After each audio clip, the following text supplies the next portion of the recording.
Okay, so hello, good morning. Welcome to Reiki Radio. Today we have a very special guest, Muni Syed of the Muniverse. And I have to say before we get started, I'm so excited to have you here to talk about 5 ways to start your spiritual business today, because I think for a lot of us in this realm, that's a challenge, especially getting into that business mindset. So everyone, welcome Muni. I just want to share a few things about you before we get into this, because one, I think it's beautiful the work that you're sharing, and you have such an impressive background with what you've done. And so this platform that you're building now is just, I'm thankful that there are people like you doing this work and sharing with us. So Muni has worked with people like Tony Robbins and Dyer and Louise Hay, and also has done work with Hay House and Mindvalley and did even Gaia. So, again, you are very familiar with how spiritual businesses work. And so welcome to the show. Thank you. It is a pleasure to be here. No, it's such a pleasure to have you. And with this, I know that you have started this platform specifically for spiritual entrepreneurs. And again, given your background, I just want to start out by asking you, what inspired you into the work that you're doing now? I wish I could say that there was a moment that kind of made it all clear for me, but it very much unfolded in a very kind of natural way. There was no intention. It wasn't like I woke up and said, I'm going to be a spiritual entrepreneur. It was something that was revealed to me over a long period of time. And if I look back at it, it all just happened naturally. So I can share a little bit about this story, but I was graduating from New York University, excuse me, and I was working in a law firm, and I was working in a law firm that specifically worked on declining or stopping people from getting healing after car accidents. So I was very good at my job of declining all of these claims. So I was a claims adjuster in the law firm. And so deny, and I was making a lot of money, and I was really good at it, but I was miserable. And so, as fate would have it, my future was protecting me from going down that path. I wasn't able to keep that job because I wasn't planning on going to law school. So then I ended up moving to San Diego through another series of strange synchronicities that I could spend an hour talking about.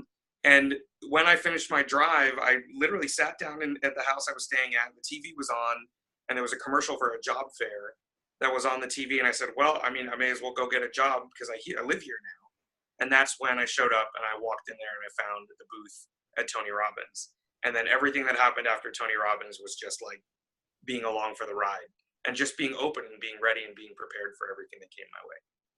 Well, it seems like ironic that you would have had a job that was denying healing, and then you land into the space that you went into. So I have to ask you, once you started into this realm or this industry even, was this part of your personal belief system already, or was this all kind of foreign to you and strange? No, I grew up very much at the intersection of a lot of different things. My parents are from India, but we're a Muslim family from India, so that already is an intersection.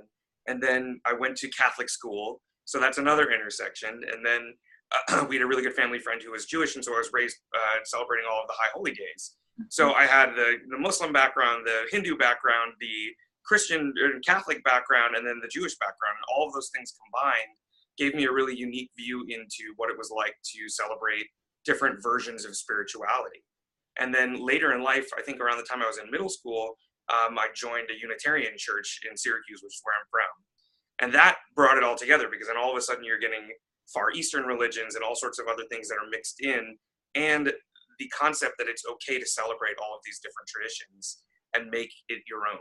So I think that educated me in a very large way, but I didn't know what it was until, I was able to look back at it and say, what an amazing education in exploring spirituality and exploring religions and finding out what works for you. Yeah, I was just thinking how fortunate you are to have had that type of exposure, because a lot of people are, they're very limited to one mode of thought or one religion and things like this. So I think you're really fortunate that you had that experience. And so when you came into this and you've with all of the, work that you've done, how did you come to seeing this need to help spiritual entrepreneurs? Was that part of what you did for these other companies? Yeah, it was very organic. I was working with an energy healer who was certifying people and training them how to do chakra clearings, training them how to go and do inner child cleansings for people who had experienced trauma in the past of their lives, and just all the things that come up when you're trying to make a change in your life, and all of the energetic vectors and little weird fingers that try to keep you stuck exactly where you are. And she was teaching more and more people to be able to do this, and it became really obvious to me that they were beautifully skilled healers in what they were able to do, because their own unique experiences and energy were informing them how to be intuitive and how to help other people. But the business side of it was never there for them. So they would never peak. They would never find that stride to be able to reach more people and really fulfill their mission, which is to heal as many people as they could possibly heal and to change the world. So they had all the skills, they were ready to do it, but they just didn't have this kind of little piece, this little push about the mechanics of business or the mindset of marketing, or even how to buy a URL or how to set any of that up. And it was preventing them from going out and making a big difference. So a lot of people who do listen to the podcast, they're in the same boat. And what I have found from people who reach out, a lot of times the mindset is so critical. So I wanted to ask you about that. With the working with spiritual entrepreneurs, or people who want to move into that, take it from, a practice into a business, have you found that there's a challenge around getting into the business mindset because of that whole idea around you're not supposed to charge for your gifts and you're not supposed to charge for spirituality? So how do you work with people with that, and do you notice that a lot? Yeah, definitely.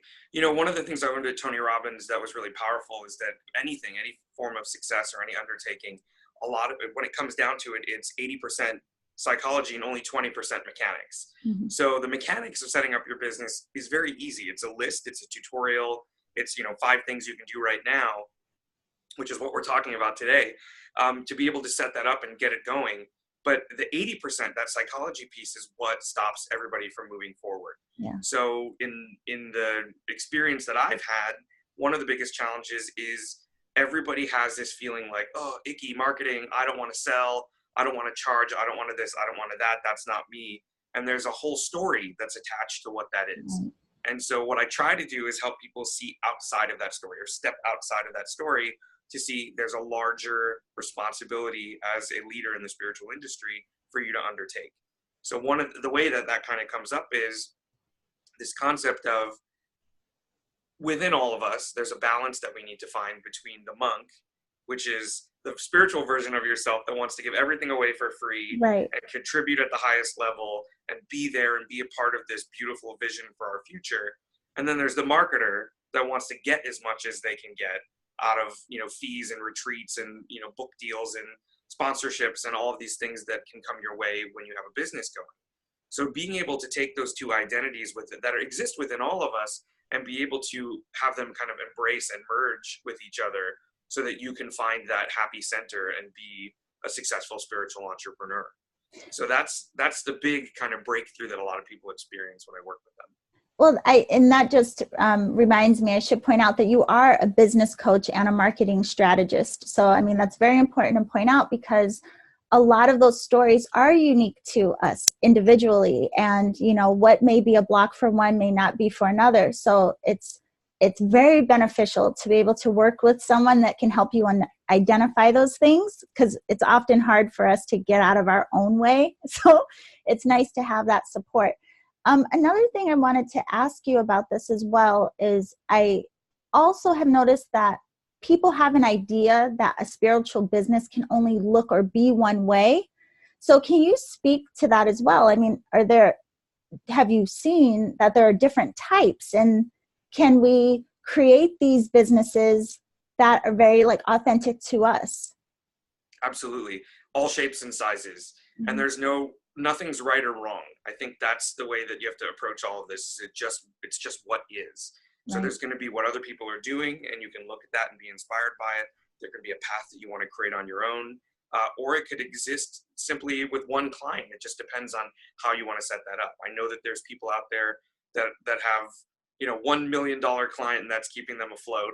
And then there's people that have $1 million $1 clients and that's keeping them afloat.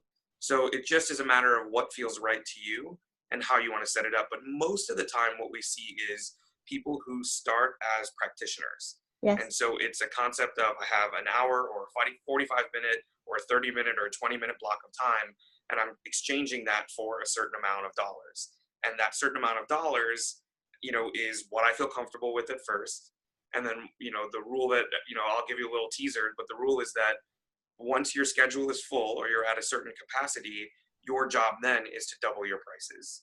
And a lot of people are like, oh no, I feel uncomfortable doing that.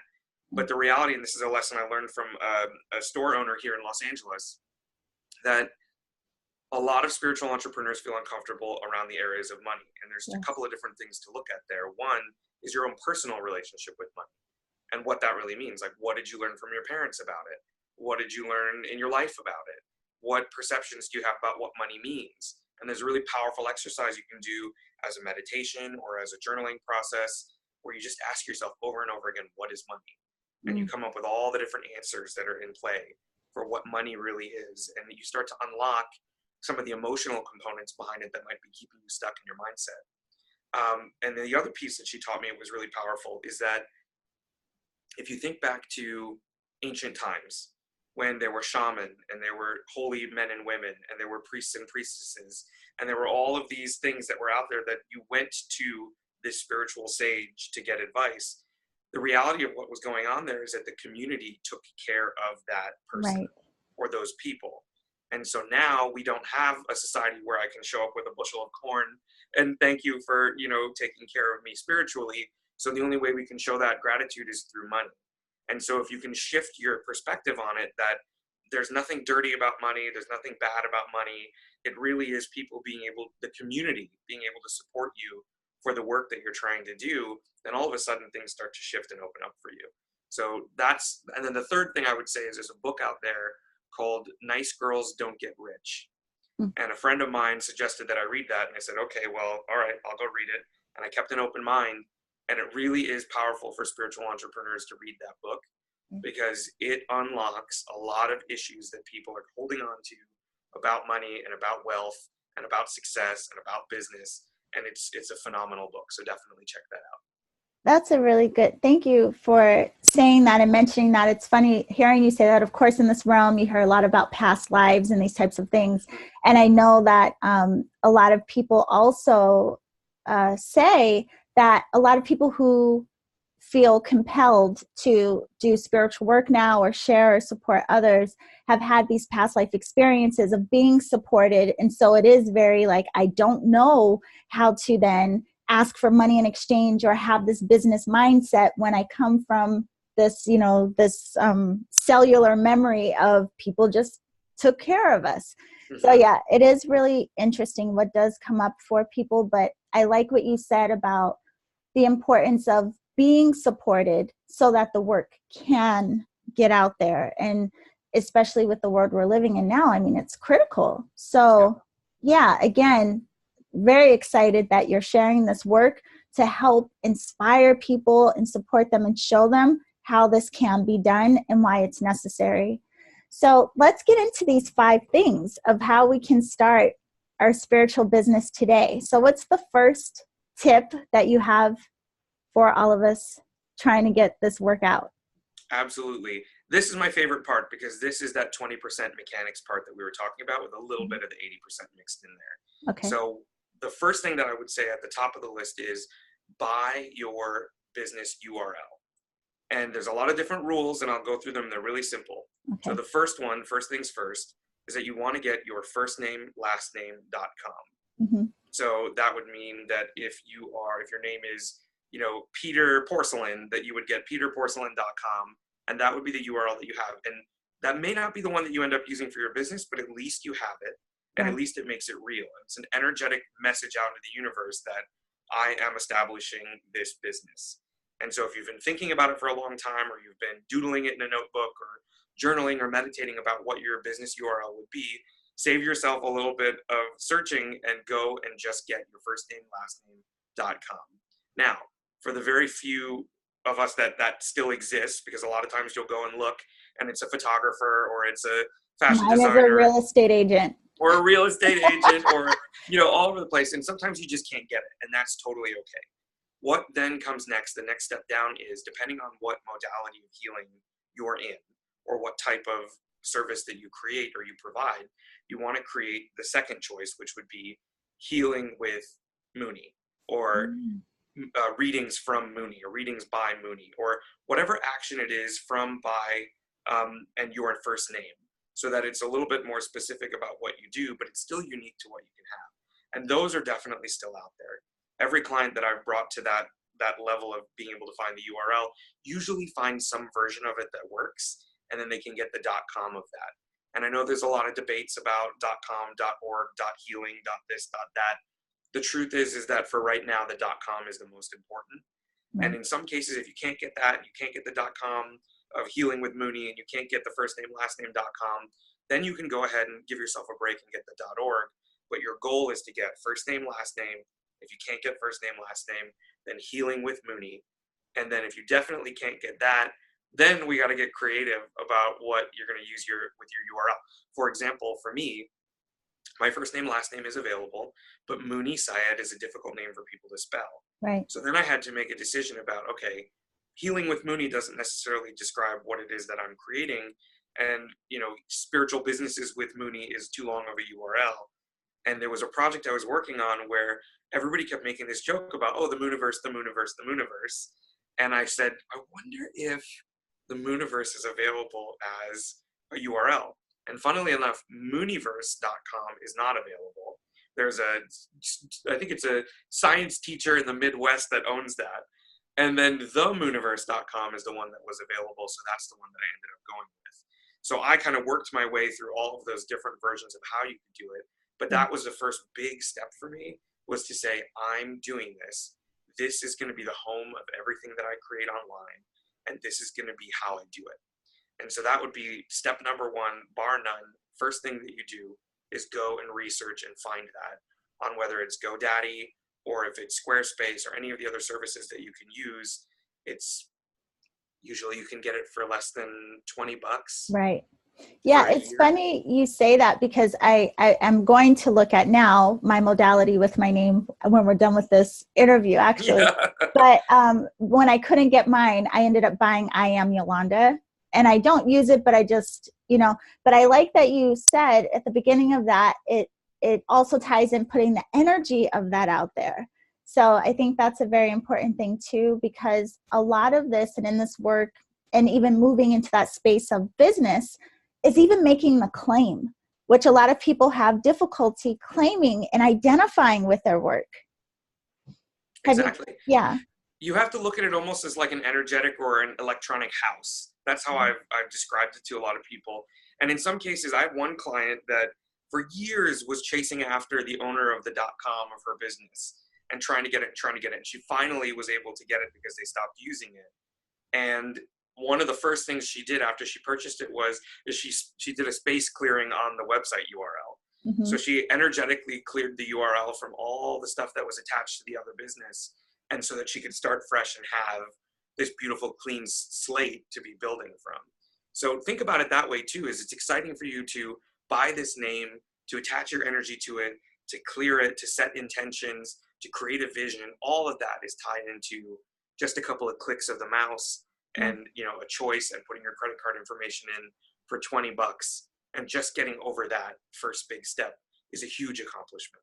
Well, I love even just you calling it an energetic house. I wrote that down. I was like, oh yeah. I mean, of course, that's a beautiful way to think of the URL, and the whole site itself is your energetic home. Seems like it'd be obvious, but no. So, okay. So what is number 2 for us? So number 2 this is one of the ones that it's again, it's another part, it's an extension of this creation of a house, but you want to create a channel of communication so people can reach you.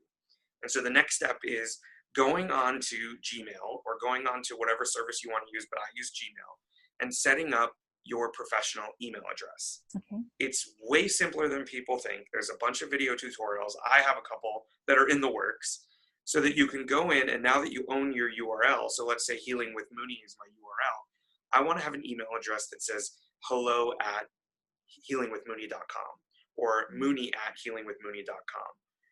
And I want to be able to create that kind of professional level of service. So a lot of times when we're working in the spiritual space, we're going to have some fun email addresses from the past, like fairysparkle444@aol.com.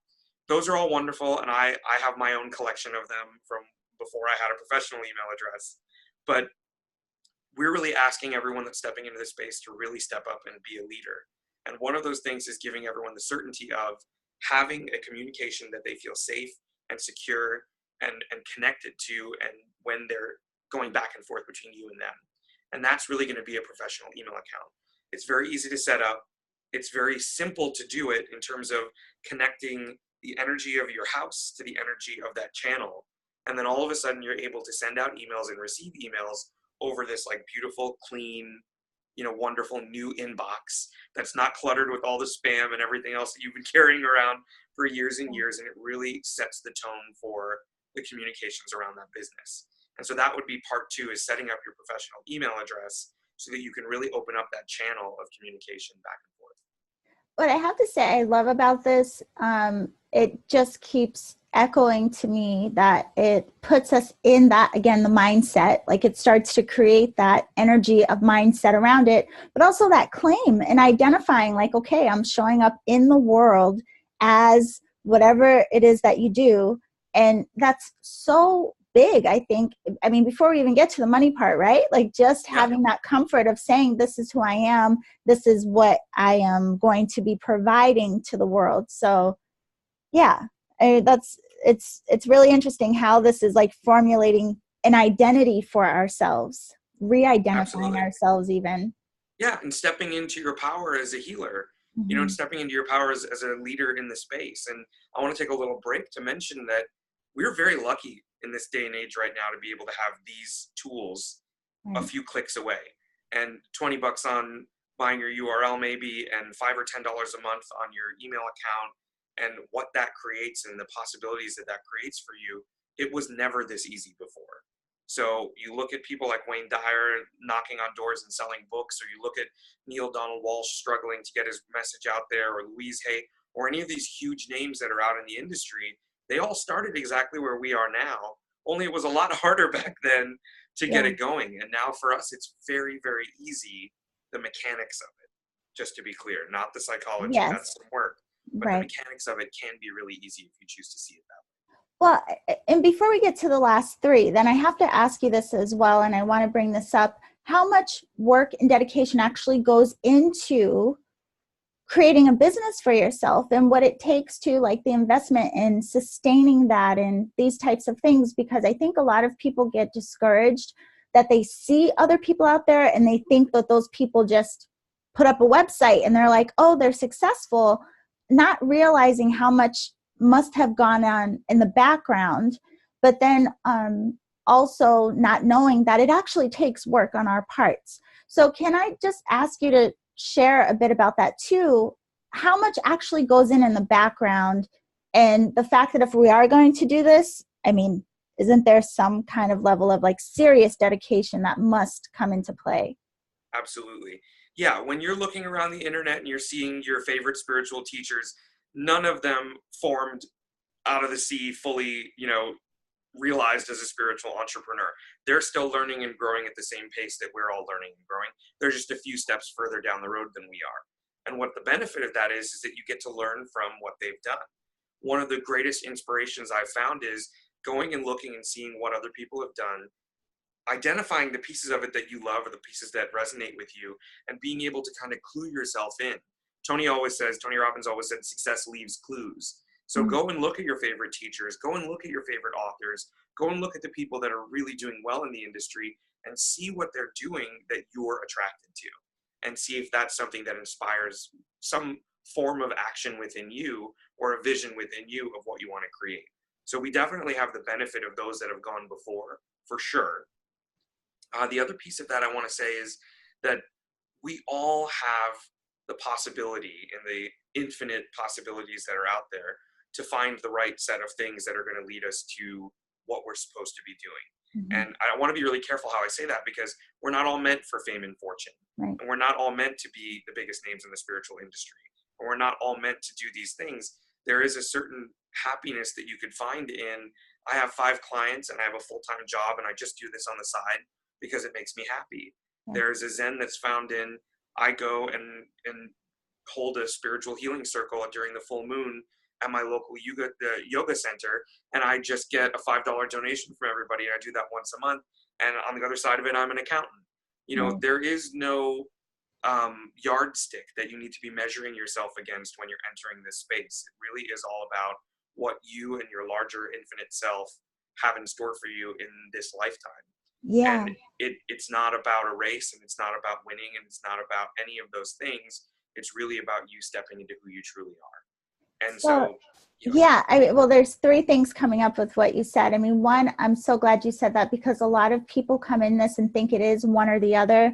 Like they have to trade in one aspect of their life in order to do what they feel called to do, and not recognizing, again, it is unique to all of us. And you can still share and support and do all of these things you love. And it doesn't mean that we have to be like the next Oprah or these types of things. And it doesn't make your work any less significant, especially if it brings joy to your heart and, you know, it is supportive in any kind of way. So I'm really glad that you said that, because we can be hard on ourselves about the comparison and is this enough and that type of thing.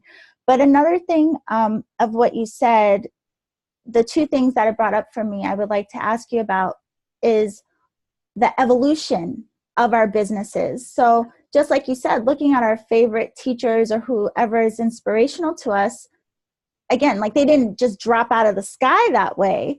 And so understanding too, for us, if we're just starting out or wherever we are in our process, that it is an evolution, and where you are today doesn't have to be the end all be all.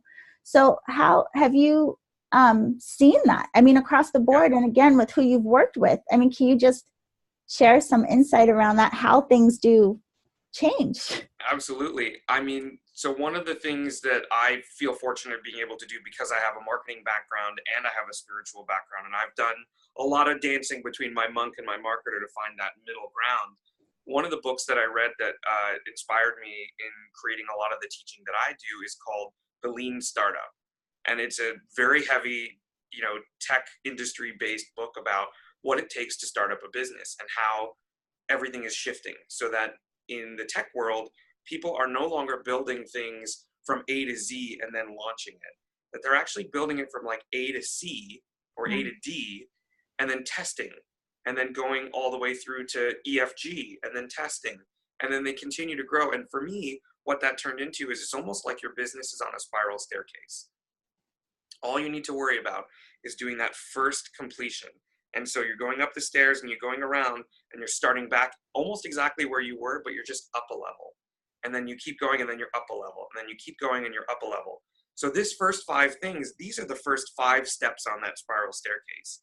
And pretty soon you're going to find yourself going right back around and right back around, but each time with more knowledge, with more intention, with more confidence, with more love, with more self-love, with more gratitude. And it just keeps building and growing and building and growing and building and growing until you're starting to reach some of the goals that you've set for yourself. So it is an evolution. It is okay for your URL to not be totally right now. It is okay for the email address to not be exactly what you want it to be. It is okay for, you know, the next 3 things that we talk about to be what they are when you're starting out, because the next time around you're going to know more and you're going to be more confident, and you're going to be able to create exactly, you know, closer to what you want your vision to be as you're moving up and up and up. So good to hear that too, because a lot of people get stuck in the big picture and think if they don't have all the components for the big picture today, then they're not ready to launch, or they're not ready to move, or they just feel like I don't have what I need yet, and not recognizing that it is a building upon. So really glad that you said that. And even, you know, the different fears and insecurities, recognizing that the people who are successful, I'm sure they had their fears and insecurities and doubts and all of these things too. But the difference is, I always say, is that, but they actually took action. Somehow they were able to, move beyond that. So what is number 3 for us? So number 3 for us is my favorite part of the whole process, which is getting yourself a little business card made. And again, like we were just talking about, the business card doesn't have to be perfect. It doesn't have to have anything other than the correct spelling of your URL and your email address and your phone number. If you choose to put that on there, you could put a photograph on there if you want. You could put any other information that you want on that card. And what's amazing about that is when you go to a company like Vistaprint or Moo or any of the other kind of mass market printing companies that are out there, the first order that you do, you usually get a really great deal on. So you could get a couple hundred cards for way less than you would imagine. And sometimes they'll even help you design it and help you put it together. But all it needs to do is to have the information of how people can reach you. So even if it was just your name and that you're an energy healer and that this is my email address and here's my phone number and here's maybe a picture of me and maybe even not, but here it is. To have that card created is another extension. It's another channel of connection where people can find you. And the reason I love the business cards is because you almost get to create what I like to call as little love letters that you get to send out into the universe. So when you get your cards in the mail, everybody, remember to do this. And before you even take them out of the packaging, you can open them up and put your hands, so you're touching all of them, is to put your energy, your intentions, your love, your purpose, your hopes into each and every one of these cards. So that no matter where they end up or where they go or who finds them, on a coffee table somewhere or stuck to the bottom of their shoe or, in a fishbowl that gets, pulled out to win a free lunch somewhere or on a bulletin board at a coffee shop or, falling out of someone's pocket or wherever it is, however it happens, that each and every one of those cards has your energy attached to it and that something's going to call the people that need to be called to you to pick up the phone or to send you an email or to reach out and find out more about how they can work with you. And that's why I love it. It's so fun because it's not just like, oh, I got to create my business cards. It's, oh my gosh, I get to create my business cards. And all you're doing is just sending a love letter out into the universe and it's going to find whoever it needs to find.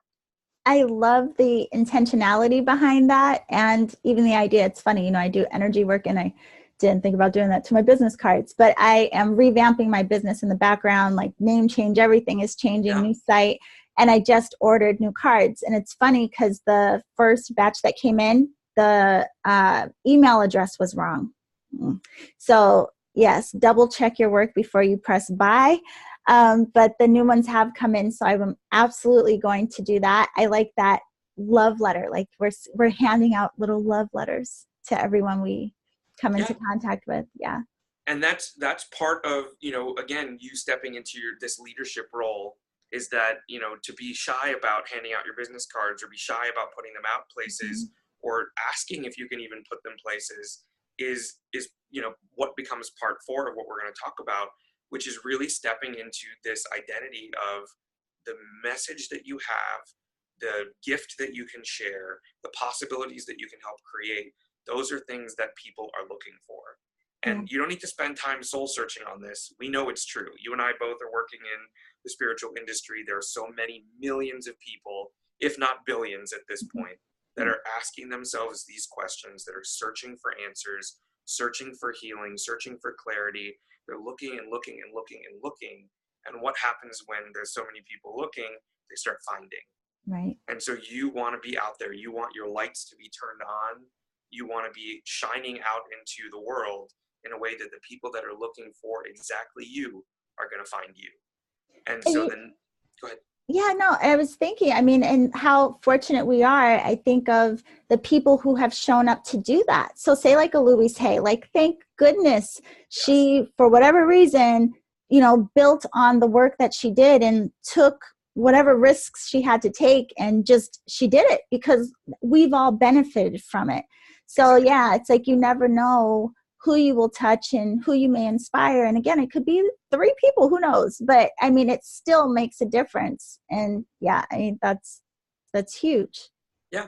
And it's all, it's a ripple effect. You could affect 3 people who could go on and affect, 3 people each and keep growing and growing and growing and growing. And it really starts with you being able to smile and make eye contact and hand your business card over and make requests and put yourself out there. That's what I say when turning your lights on. It's almost like you have to, go within and say, I'm flipping this switch now. And this is my responsibility. It's my destiny, or it's my legacy, or it's my mission. It's my purpose, that I'm not going to put any of the fears or worries or doubts or anything in the way of this. I really am going to give myself the best chance for success. And you just flip the switch. And sometimes it accidentally goes off again, and you just got to go in and keep flipping it until pretty much at some point your lights will always be on. And that's the exciting part, is it's a muscle that you're building. It's you flip the switch, it might go off. You flip the switch, it might go off. You flip the switch, it might go off. And you keep going and keep going, keep going. And there's speakers and teachers out there that their flip has been switched and they've been on and they've been sharing for decades. And then they step away because they need to do some self-work, or there's something that they want to do. And that's, in that case, I feel like you install a dimmer where you kind of turn it down a little bit and you work on yourself, and then you turn it back up again. But it really is about shining that light out so people can find you. And that looks like, in the real world, in every community, in every city that I've been in, if you go on a website called meetup.com, you will find a spiritual meetup of some kind somewhere. Right. And so wherever you are in the world, wherever you are in the United States, wherever you are, there is going to be some signs or some places that that are going to be spiritual hotspots, right? So yoga centers, spiritual bookstores, crystal stores, Zen centers, Unitarian churches even. There's all sorts of places that you can go to share and meet and connect with like-minded people that I'm pretty sure will believe a lot of the same things that you believe. And it doesn't have to be online, but it can be. The in-person stuff is way more fun, as we can both attest to. Right. And it really becomes a game. It really becomes fun, and it really becomes powerful when you can hand your business card out, knowing that it's a piece of you and it's a little piece of love and a little piece of energy, and connect with people and share what you love and share what you do and make it real. And that's going up to the owners of the store and saying, hey, I'm an energy healer. I'm doing a bunch of sessions. I'd love to have a workshop here. What does that look like? You don't have to have dates. You don't have to have anything. It just is, hey, I'm here. Right. Well, it's amazing listening to you say this. I'm like, it's funny that something that would seem so simple, like if we say a business card, like it would sound very simple on the surface, but you have literally shown how it's like a training tool in a way. Like it trains us to come into that identification and feeling confident in our work and showing up. So, I mean, it's actually pretty powerful looking at it from this lens. So thank you for that. Okay. You're so welcome.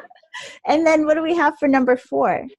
So that was, so we did the websites, we did the URL, we did the email, we did the business card. We just did the kind of getting out there. Oh, yes. Getting out there. So that's number 4. Sometimes I have to keep track too. And then number 5, this is the part that is, again, brings it all together in a really powerful way. Because again, up our spiral staircase, now we're back where we started, and we're at number 5, so we can take it up a level. This is called the Declaration of Spiritual Entrepreneurship, which is a very fancy way of saying, drum roll, your Declaration of Spiritual Entrepreneurship, which is a way of confidently creating who you are going to be in the industry of spirituality, in the space that you're creating, in the cards that you're handing out, in the email address channel that you've opened up, and in the home that you've created online. And the Declaration of Spiritual Entrepreneurship is a little bit like spiritual Mad Libs. So you get to create an identity around what you're doing so that the right people can find you.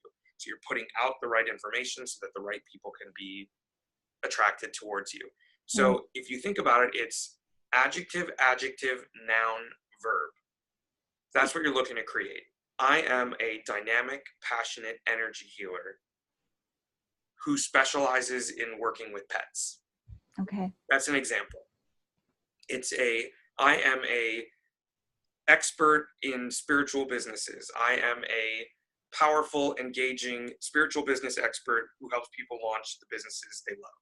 So it's creating this narrative so that you can say it at a moment's notice. So hi, I'm introducing myself to you, right? We're at a meetup. I've met you for the first time. I'm handing you my business card. Oh, Muni, that's interesting. What do you do? that I know without any doubt at all, in my muscle memory, in my energetic memory, in my spiritual memory, that that phrase is going to come out of my mouth in a way that's going to land and make an impact with you.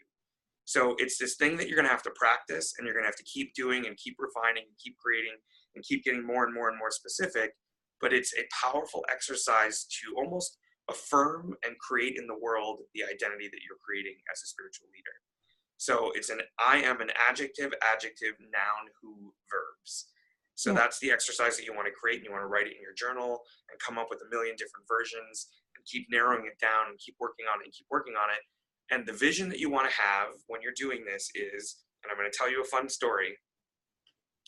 You have to imagine that at some point, somehow, the possibility that you would be stuck in an elevator with Oprah is definitely going to happen.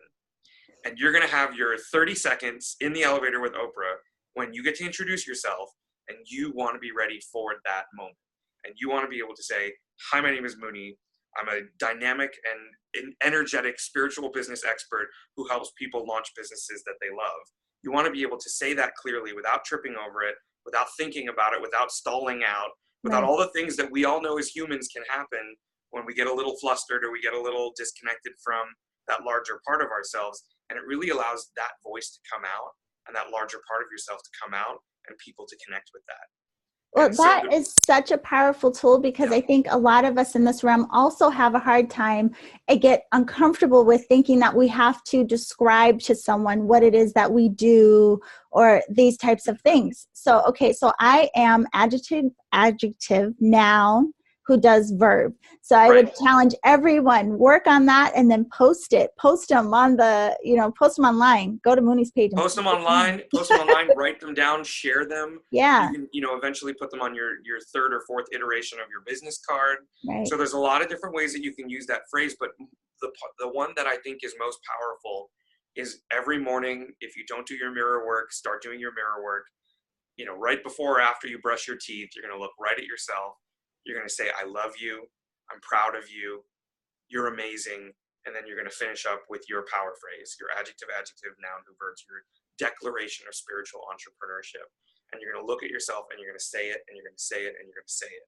And it's going to become an automatic thing for you, because no jokes aside, I have a friend who was at a wedding about a month ago and Oprah was there. Wow. And so it's like, you never know when this is going to happen, for you to have the opportunity to walk up to some influencer, someone that you look up to, your favorite spiritual teacher, somebody that could be a business partner, somebody that could be a new client, somebody that could be a new best friend, and be able to tell them exactly who you are and what you do without faltering, and really create a powerful connection as you're doing it. So that to me is kind of the culmination of that first roundabout of that spiral staircase of creating your spiritual business, so that you can really powerfully do it and know that everything you're doing is building towards something else. Nothing is final. Nothing is set in stone. It's all growing and evolving. And it all has to do with you sharing yourself. And that's it. You sharing yourself. That is so powerful and beautiful. And I really love that exercise. Like, I'm excited to do it myself, in fact. And I hope that people really will post and share what they come up with for themselves. So now that we come to this part, I also want to ask, before we go, the work that you do with people personally. So if someone do you work with people who are at ground zero? They're like, I have an idea, but I don't know what I'm doing. Or do you work with people who are already in and refining? Both? Who can work with you? Well, the answer is everyone could work with me. Mm-hmm. That's something that I'm really proud to be able to say, that I've worked in environments that are enterprise situations, where it's a company as big as Hay House, or, Mishka Productions and Celebrate Your Life, or Evolving Wisdom, or any of those groups that are out there. I love working in that space because you're able to create such massive momentum and movement. And I love that. And there's a space for that. But my real passion is working with people who are just starting out. I love being able to sit down with people and take them through these processes, take them step by step through it in a safe and gentle and loving way that allows them to really flourish and not feel pressured, or not feel frustrated, or not feel anxious about what they're creating and what they're attempting to do. So that's my passion, is working with people who are just starting out. And I love meeting them, and I love seeing what happens, and this is something everyone can look forward to, when you finally get your declaration of spiritual entrepreneurship and you get it and it feels right and you know it feels right, there's this huge emotional release that happens of just finally knowing what it is that you want to do. It's those unspoken things, those things you were too afraid to say, or you weren't clear about, or you were shy, or you were this, or whatever reason you would come up with as to why you were playing small, or why you were holding yourself back, or why you were feeling stuck. To be free of all of that and have a glimpse of what that future looks like is beautiful. And that's what makes me love it so much. That is so beautiful. And again, I mean, I'm like, literally, I have like tears in my eyes because I'm thinking how thankful I am again that people like you exist, and that there are so many people now who genuinely just want to help and support, change within ourselves, healing the collective, just wanting to love, I mean, it's just amazing to really be in this realm and see so many people just dedicated and wanting to promote love and compassion and just need to know how. Yeah. We need it. I think that's something that's becoming clearer and clearer by the day at this point, is we need this kind of work. We need this kind of message. We need this kind of love. We need this kind of energy out in the world. Who knows what would be different, or who knows what's going to become different as this becomes more and more in front of everything that's going on. This respect, this love, this attention, this energy, this passion, like people sharing themselves, people seeing each other as human beings and as energetic beings and as spiritual beings, being able to see past all of the rules and the lines that we've created and really look at people for who they truly, truly are. And I think that would be, there's nothing to me bad that could come from that. It's all going to be beautiful growth. Yes. And like you said, I mean, it's a ripple effect. And like, as we all, shift, and it helps to uplift just by, and, I tell people all the time this too, like sometimes we get so stuck in thinking what we can't do, like I'm not helping enough people, but it's like, whoa, do you know how much change you make just by showing up in love? Like, that's it. Like you could show up in the grocery store holding this frequency of love and you've shifted the grocery store. So exactly. It's how you show up to everything. It's eye contact, it's smiling, it's saying hello. It's all these kind of like little human things that you can do that really show people somebody cares about you, somebody loves you, somebody sees you. And that's a huge part of unlocking all of this. Yes. Well, there's one last thing I want to ask you before we go. I wasn't expecting, and then I want to tell everyone how to contact you and connect with you on your work and all of the beautiful things that you're doing. A lot of spiritual entrepreneurs also have a fear of, well, it's already being said and done. People are already saying or doing this thing that I feel so passionate about doing. But, as we know, of course, there's something unique about your voice and your way and these things. So when there are people who are afraid that there's like nothing new in the zoo, so to speak, what do you say to that, especially with all that you have seen? Absolutely. No one is an expert in you but you, is my answer to that. Your journey, your experiences, whether it's in this life or a past life or a vision of a future life, whatever your experience has been is going to inform how you work with people and how you see things and how you relate to things. And so there's no one out there that can tell your story. There's no one out there that can do what you do. There's no one out there except for you that can do it. And if you feel like you're in a space where there's a million different energy healers, how am I possibly going to make, myself known, or how am I going to make a difference? When you're creating that adjective, noun, who, verbs, the ... at the end of that is for whom. And the more specific you can get about the for whom, the more powerful the work you create will be. So if your for whom is 3-legged dogs with one eye that, bark funny, and you get that specific, is that's the kind of pet healing that you want to create, you will find those people and you will be invaluable to them. In the same way, if you want to work with couples that are struggling with the loss of a child, then you'll be invaluable to that community. So if you get very, very specific after your adjective, noun, who, verbs, ... for whom. Beautiful. And that'll help you come out of whatever that is. Beautiful. So there, I mean, I can't believe, I feel like I could speak to you for 10 hours about this, because I mean, it's all such beautiful information, but I really love the way you've highlighted the significance of all of these tools and what we can do, but how much like our own energy and intention feeds into what we're creating and building around our business and how we show up in the world. So I can't thank you enough, Muni, for coming to share this with all of us. So we did mention your website, themuniverse.com, so Yes. people can find you there. And are there other ways that we can find you? Like you have Instagram?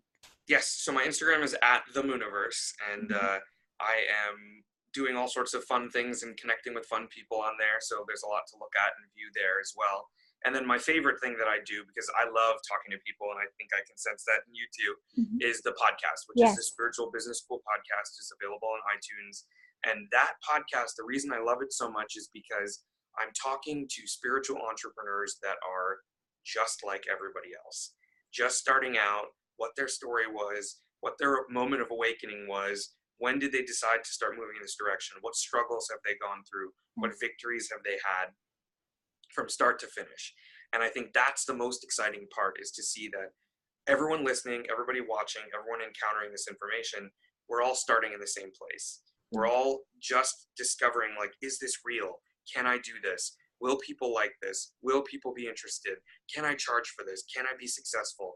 Can I express myself? Like, all these questions that we're all working with all the time as we're creating these spiritual businesses, we're all in it together. And so the more you can share and the more you can hear about other people's journeys, the more it's going to inspire your journey as well. So that's why I love the podcast. Yeah, the podcasting is amazing because we get to share globally. And I think that's one of the things that's so powerful about it too. It really, it doesn't limit us, you know? So the Spiritual Business School podcast, make sure to go tune into that on iTunes today, subscribe to it, rate the show. Yes, and help to get Muni's work out there, because again, I mean, just like you said, we're in this all together. And the more we support each other, the more this community grows, the work grows, the more we uplift. And so it's just a beautiful thing. So I thank you so much again for being here. And yeah, have a beautiful weekend, love. Same to you. And thank you so much for everybody listening. And thank you for hosting me here on the show. And I'm really, really grateful to share this with you. It was my pleasure. Thank you so much.